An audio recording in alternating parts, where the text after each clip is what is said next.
magandang tanghali sa inyo lahat.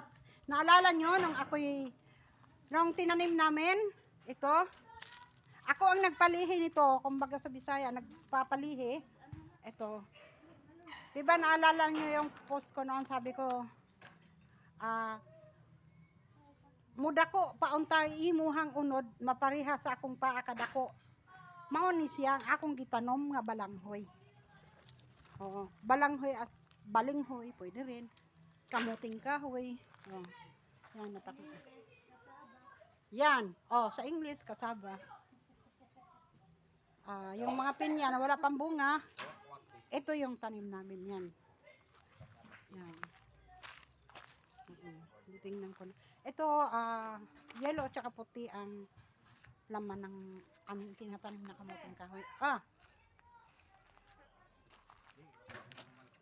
May ibang gulay pa kami tinatanim dito.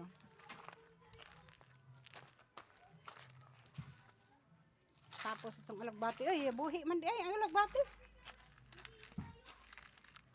Hindi pa na nag-asibol ang iba. Amo nang i-harvest ang saging.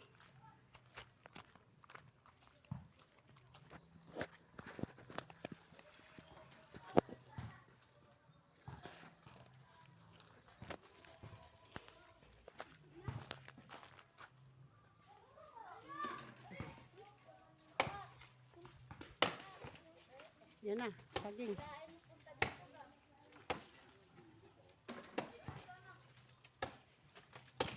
Harvest na!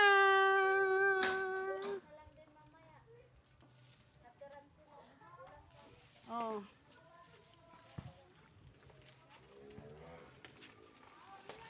Uy! Muntik na. Yeah.